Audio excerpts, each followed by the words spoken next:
Hello YouTube viewers, welcome to my channel Science to Technology. In today's show, Camera Tuesday, we're going to talk about Red V-RAPTOR X. So let's dive deep into it. So this V-RAPTOR X, what the heck is it? Well, Red has weird naming convention, and these are series of camera, meaning you have low budget series, mid-range, high-end, that sort of. So V-RAPTOR is a series.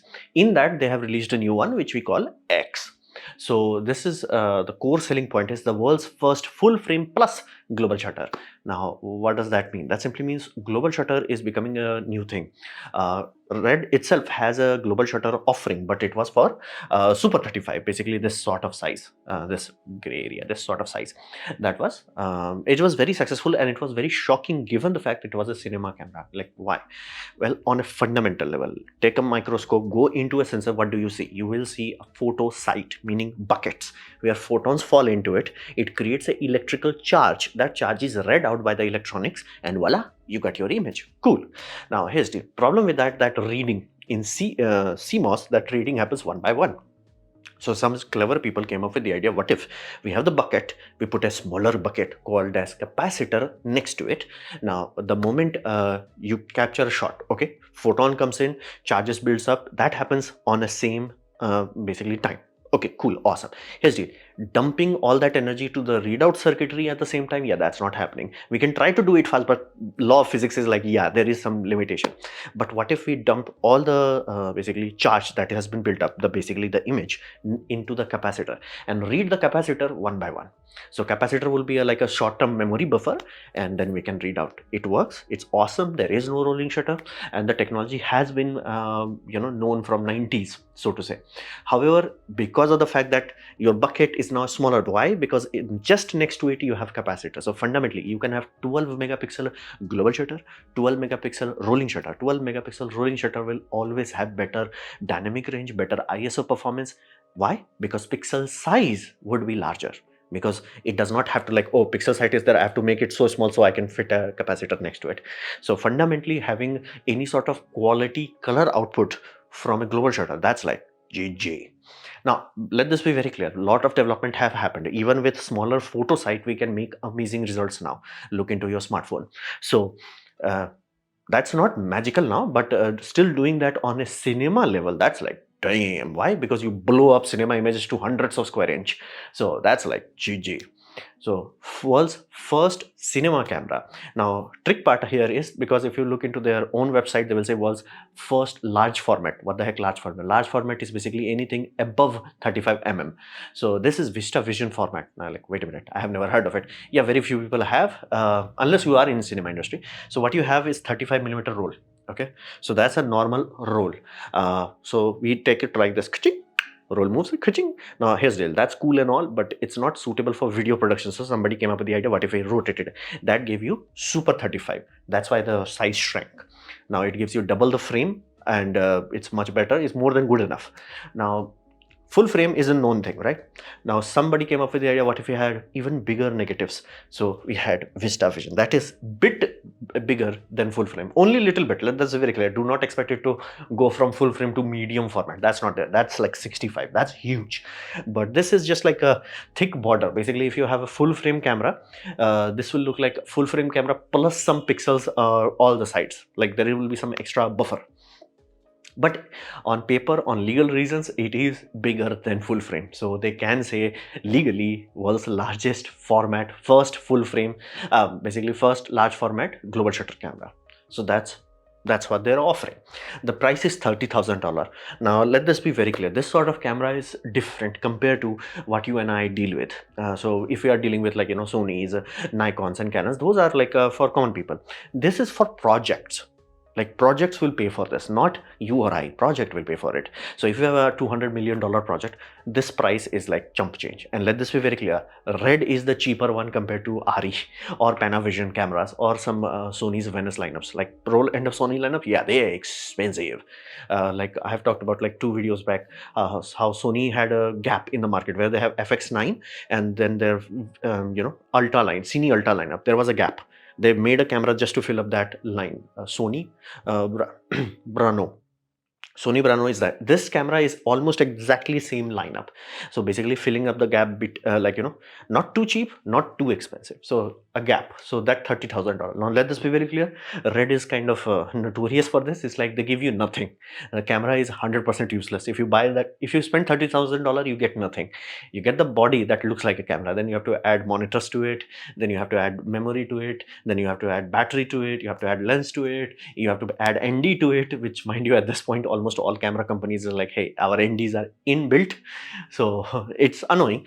And yeah, you will be paying significantly more compared to like 30,000. But this is how the pricing is in cinema industry. It's one of those things. Now, the biggest selling point, other than the fact that it is a global shutter, is that Red is known for two things: resolution and frame rate. Meaning they go all out. They're like, they do not hold back. So it gives you 8K. Other cameras can also give you 8K. This gives you full frame, more than full frame, at 120 FPS. Yeah, Sony one, that Bravio, similar kind of price range, yeah, that puppy craps out at 30 FPS. It can give you 8K, it can give you 8K RAW, it can give you 8K full frame, but do not ask it even 60 FPS. This puppy is like, bro, I'm 4 times faster. And be mindful, if you're like, what if my project does not call for it? Like, that could be true. Like, not every project will require, like, 8K RAW. You may be like, hey, what if I compromise? What if I go down to present resolution of 4K? What can you gain there? What about 300 FPS? So that's what they are offering. They are offering like the highest resolution they can give you and highest frame rate. So flatter, that's the selling point of Reds. And they also have phase detect autofocus. Let this be very clear. Do they have autofocus? Yes. Do they work with Canon RF lens? Yes. Is it legal, as in like, no backdoor hackery or something? Yeah, it's properly legal. They have talked with Canon and all that. Is it as good as Canon or Sony's? No. This is just an assistant, meaning if you are doing some light work, you can use this basically autofocus algorithms to help you out. Do not expect to just rely on the autofocus. If you compare this to, let's say, Brano itself, Brano will be bits like this. Let this be very clear. There is a significant difference between having the technology, like the lens and the hardware, the face detect, and actually having algorithms fast enough, reliable enough, robust enough to be like, I got this. Like Sony spent years on it, Canon spent years on it, and you can see how hard Panasonic is struggling, even though they have finally, somebody had the brain damage. They're like, what if we had contrast detector? It's like, dude, physics does not allow it to work well. You go to phase shift. They finally went to phase shift after botching up the launch of their new mount, but they did it. But it was exponentially better than their contrast, but it was not as good as Canon or Nikon, because it takes a lot of time to polish the algorithm. So does it have autofocus? On paper.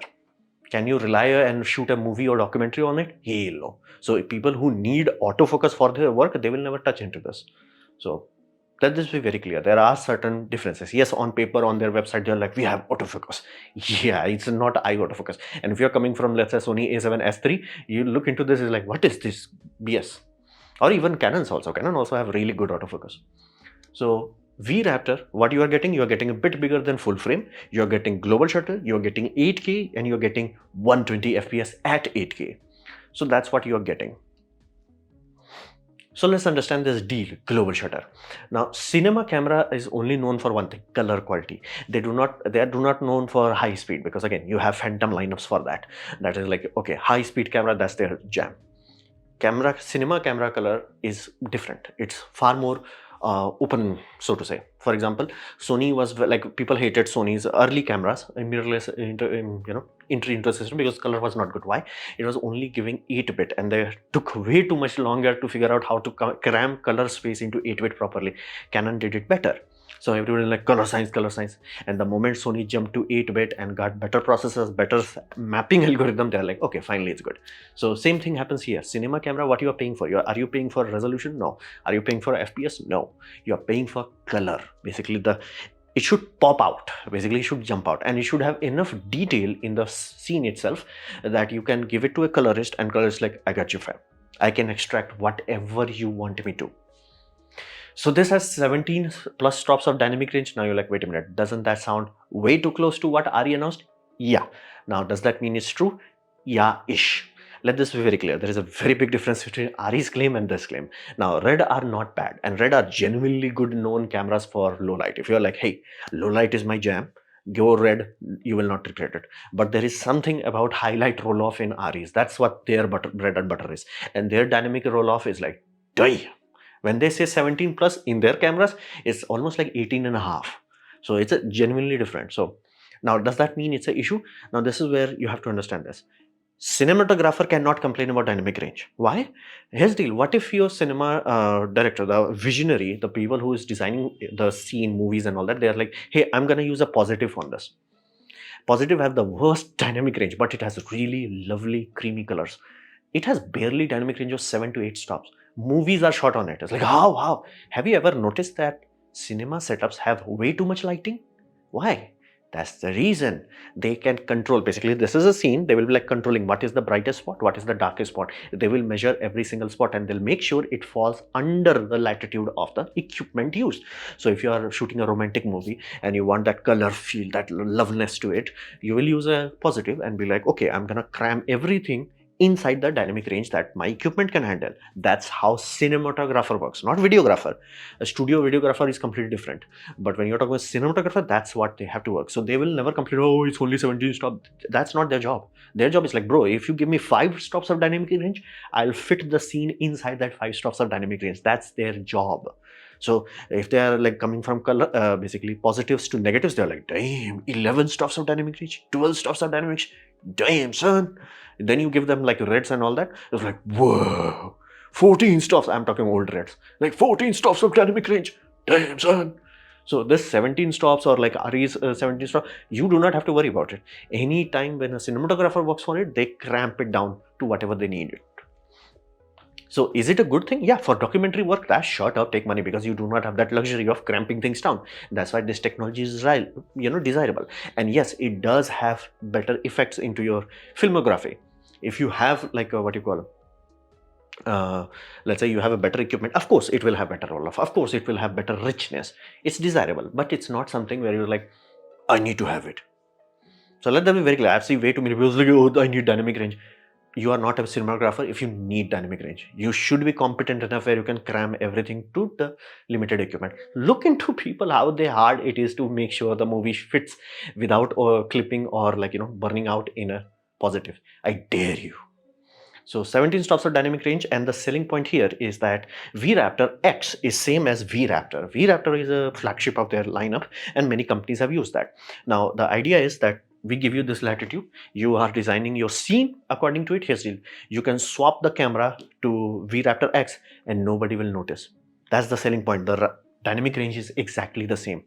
So while they are having a smaller pixel size, they're somehow electronically oomping it up enough, basically having clean, the easiest way to achieve it, basically have cleaner stage. Basically the sensor, if the signal to noise ratio is clean, even though signal will be weaker, if the noise is even lower, you get similar kind of impact. And the analog to digital converter, if that's good, you get good thing. Be mindful, all the noise reduction in this sort of cameras, it's an option. You choose whether you want that noise reduction or not.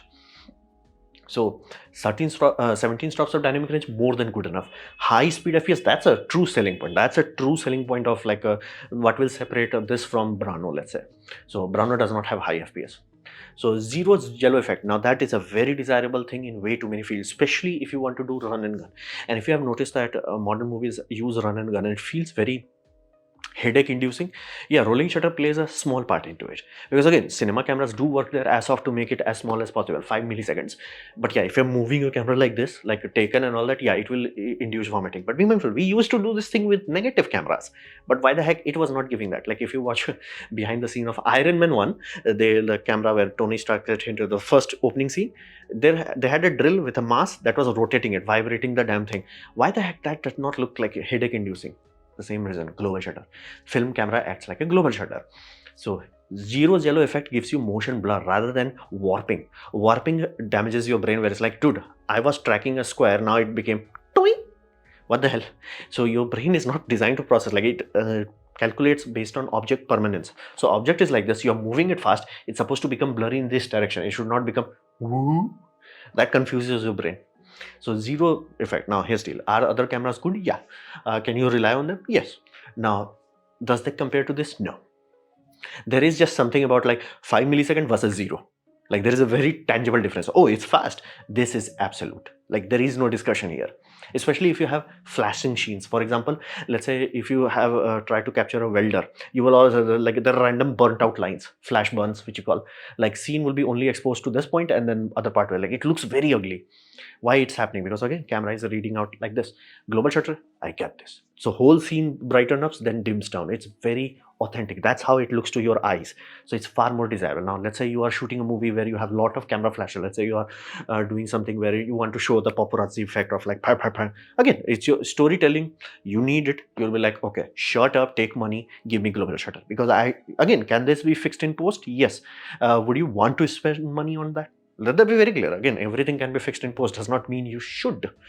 Inherently, it gives you a hell of a hassle. So zero gel effect, no flash burn, that's there. And it's very good for high speed actions plus CGI overlay, because CGI overlay requires a lot of placing borders into it. Now here's the deal. Motion blur is very easy. Why? It's fixed direction. Global shutter makes it easy, right? You have a box. Let's say you are tracking something out. You draw it, you add motion blur to that mask, done, go home. Global shutter, now you have to trace it because it will be like warping. That's why people hate it. And again, in like movies, like even with the REs and all that, it's a very significant hassle in the post-production stage of CGI. They have a plate and then they have the CGI element. In the CGI rendering plate, they have to add a motion blur plus the global shutter, rolling shutter effect. If it does not matches, it will dissolve. Basically, it will not look authentic. I have to work way too hard. Give them CGI people global shutter, they're like, shut up, take money. And that's why Red's basically that crop sensor one is working so well. And I think because of the success of that one, Red took a leap of faith here where it's like, let's go global shutter. So it unlocks new possibility for VFX. I'll talk more about that in future. And it has powerful Peltier cooler. This is another thing, how can you improve the output of an image. As long as everything is in analog domain, cooling matters. The moment the signal is made into digital, it does not matter. But when you are taking the sensor is actually digitizing the world, as in like chargitizing the world, it needs cooled. Like that's why all telescope sensors are cooled to absolute zero. You want as much cooling as possible. Then you have another circuitry that we call analog to digital converter. You want that puppy to be cooled.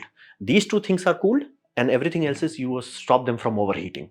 Like your processor, it will work fine. It's just like you want to make sure it does not thermal throttle. That's a different thing. That's like you have upper limit. Here you have a lower limit where it's like, bro, do not let them cross, let's say 30 degrees Celsius. So powerful Peltier cooler, and they have a heat sink and they have fan, and they have learned from their past mistakes where they were like, this is awesome camera, it just works for 2-3 minutes before it overheats. Yes, it was that bad. And yes, people who took it, they literally trained for it and they had like ice packs on it, like, okay, put ice packs on it. And they did not even have proper heat sinks, proper heat pipe, so it could not be cooled. So global shutter, powerful cooling, it does give you, and for certain people it's like shut up, take money. And the fact that it has this sort of latitude, it's awesome for a global shutter. Let that be very clear. That fundamentally means they have smaller pixel sight and somehow they're getting significant amount of, generally in scientific terms, you need 2 more extra stops of dynamic range. So damn, like from engineering point of view, damn. So this is why it's such a big deal. So what about unique selling point? Like that's all that is just a thing. What are you actually giving? They're giving you phantom track recording. Meaning if you have watched my previous video about parallel advertising, I've linked them down below, where you can see like stadium is there, people are there, cameraman is following everything, but you will see advertisements are different. Scene is the same, but advertisement is like, how the heck is that happening? Now you're like green screening. No, it's real time. Meaning if you have mirrors there, it will work exactly the same. It's like, how? Somebody figured out we humans do not have high speed eyes. So what for the stadium people, they have this one running at brightness. Then on lower brightness, like whenever you are like, okay, camera is synced with this. So frame 1, boom, nothing. Frame 2, it's like, okay, now you have a different image that is flashing on the LEDs. Boom, done. Frame 2 captured. Frame 3, that is another. Frame 4, another. Now here's it. I'm talking this frame 4, but from a camera's point of view, it's one stream. Basically, 1, 2, 3, 4. 1, 2, 3, 4. 1, 2, 3, 4. So basically it's taking 4 parallel streams. Of course, it's encoding. All of them are like, if you have an atomic clock, you can see all of them are in different time frames. But you get the point. Like it's like that's what it's doing, and it's synced with everything. But it does require global shutter, and that's why you can, especially in football games, you can, especially in European Union, you can literally have different streams. And sometimes people have reached, if I'm not mistaken, 8 streams. 4 I know. People have claimed that they can go up to 8. But I'm pretty sure at that point it will very be gibberish in what you call real eyes. Like for your eyes, it will look gibberish. So same thing, same core technology done in this camera. Now, does that have any value?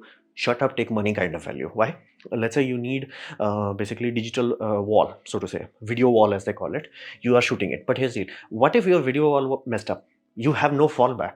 You have to bring back the actor and actresses. You have to set up the scene. There is no fallback. But if you have this phantom track, you have a failsafe. In the video screen, you can be like, hey, sync this puppy into the camera. So every frame, alternate frame, is a green screen. Now, why do you need that green in there? Any reflections need to be there. So if you have, let's say lightning effect, you cannot fake it, and light happens at light speed. For our eyes, there is persistence. From camera's point of view, there is no persistence, especially if it's global shutter. It's fast enough, it will not have any persistence. That's why you do not see blurry images. Maybe there, and even in this, like if you have only two, yeah, you will see blurry. I'll talk more about that. So two streams parallel recording, meaning you have two video files recorded at the same time. Both of them are seeing something different. And again, they are showing you a backup safe, fail safe, but I'm pretty sure some artist will come up with like, hey, man, hear me out. What if we show a scene and then we show what's going inside the character head at the same time? Or like, you know, this is the real world, this is the ghost world.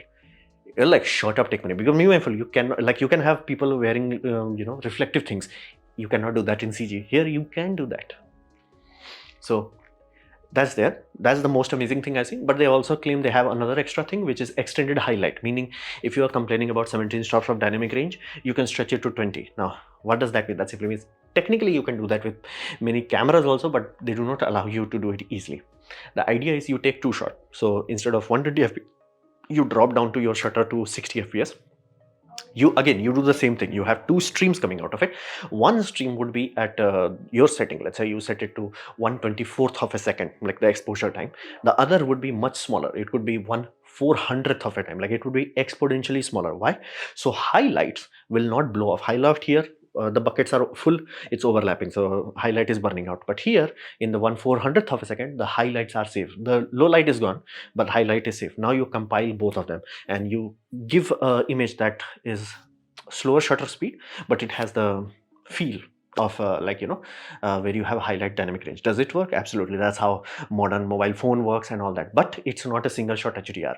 So while it is good for certain scenarios, because again, if you have temporal movement while you have background brightness, basically, let's say a window is there and you are doing something like this, yeah, it will look gibberish.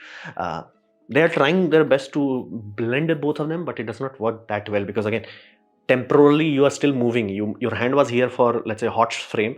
It moved here for the next hot frame. It did not went there. There was a cold frame that you took.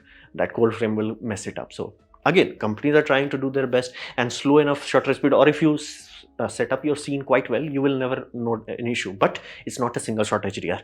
If you want a true shot HDR, you have to have a what we call beam splitter.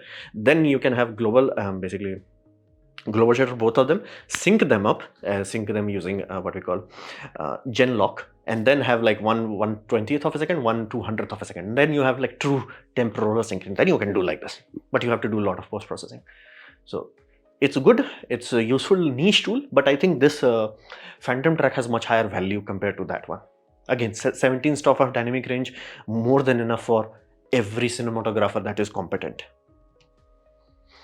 So for whom this sort of equipments are made? Well, this is a very clear ecosystem. You have to understand, this ecosystem does not work on spec sheet. It works on feel.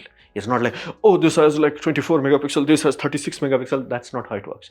They're not even going to talk about like, oh, it has 8K or this, because be mindful, only recently most movies are finally being mastered in 4K. Till very recently, even when we had 4K Blu-rays, 4K HDR outputs and all that, most of them masters, like actual file where you are actually baking the CGI and all that, they were still in 2K very recently. Even now, even with like, oh, it makes 12K resolution. No, 4K mastering. So the final part, the final baking, that's at 4K. So that 8K is like, no. Only recently Netflix is like, nah, bro, come on. Netflix was always like, yeah, because they started with House of Cards, and House of Cards was, if I'm not mistaken, shot on red, and they were like, whoa, this is good stuff. So they are like, okay, let's make sure the resolution. I think Netflix is the only one, and that's why you can notice RE was like way behind schedule in resolution, and nobody cared about it.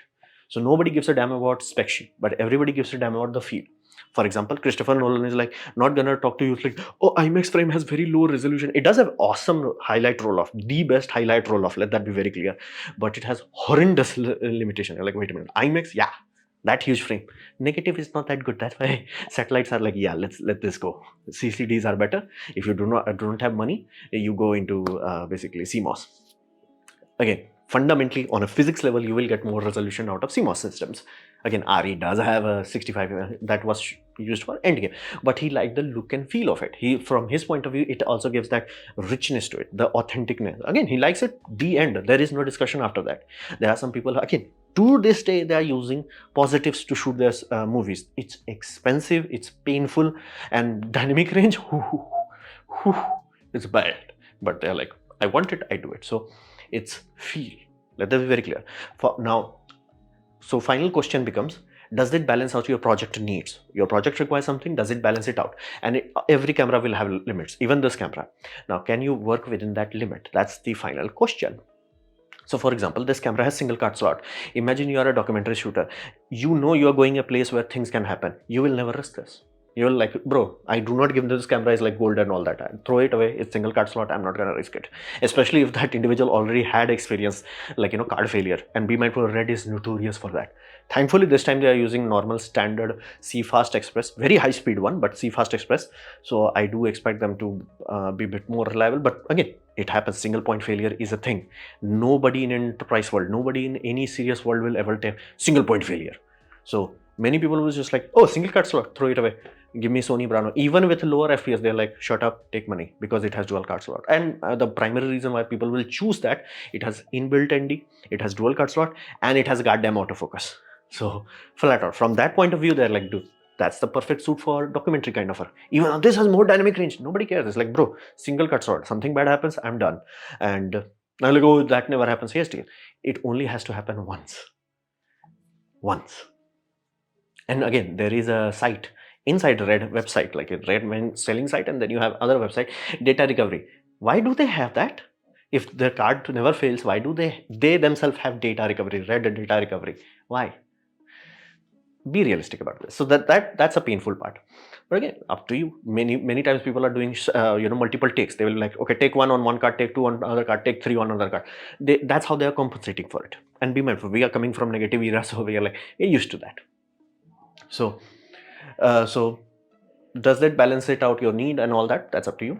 Now USP is dependent on you. For example, let's say in a movie that they were shooting 300, they needed like a beam splitter and two camera. One was high speed, one was a medium speed, and another was low speed. And again, all of them were shooting through one viewport and having beam splitter. So that zoom in and zoom out, they were physically done. As in, like, there was a camera that was 200 millimeter, one camera was 70 millimeter, and like, what about the frame in between? Yeah, that was CG.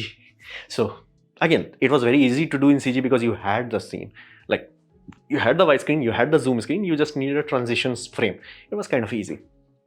So again, project defines what you need. So global shutter, for many people, money projects, they're like, shut up, take money. Phantom track, I see, like you can see the green haze and the plus sign, but the forest sign is completely dark, but it's looking that sort of tint to us because our eyes have persistence. The camera does not have persistence. And this individual, again, he could have shiny clothes and CGI people, they hate each other. And here he's like, I get this. So Mandalorian, if you want to shoot, yeah, you're gonna use video.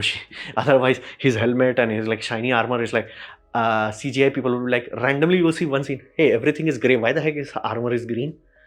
So you get the point. So to us, it looks like, lime green color, but in camera, it would be crisp.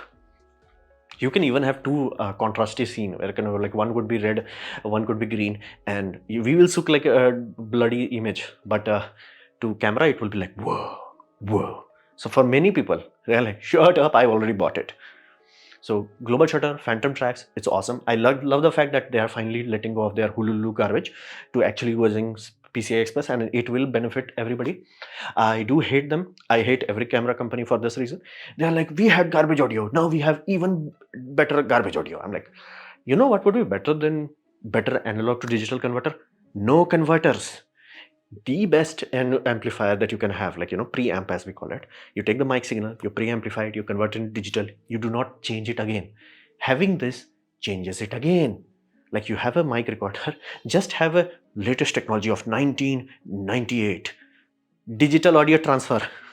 I hate every camera company for this reason. Just give a goddamn USB-C audio input, multi-channel, 32-bit followed, at least 4 channels. Don't give 32 channels and all that. But yeah, some cinema scene requires that much, but at least quality 4 32-bit USB audio stream. Like, oh, it would be too high in bitrate. Yeah, that's barely 4 megabytes per second. This puppy records video at 800 megabytes per second. So let them be very clear. It can be done. It's very easy. Unless there is a patent lock, every camera company is stupid. And yes, it was done in 1998. Mini disc player, they had optical audio transfer. Yes, back before CDs became mainstream, there was optical audio transfer in portable devices. So yeah, that part I hate. That audio part I hate every camera company for this. It's like, just give the digital audio transfer. Oh, by the way, your smartphone and action cameras have it. They figured it out, like just use USB audio stream. Digital to digital, no conversion. So this was my presentation on Red V-RAPTOR X. Hopefully you have liked it, learned from it. In that case, please click the like button, share it amongst your friends. That will help me a lot. If you didn't like it, didn't enjoy it, I urge you to press dislike, press it twice to show me extra disappointment. Please leave a comment because I do try to reply to all of them. Subscribe, press the bell icon if you're free, and as always, thanks for watching.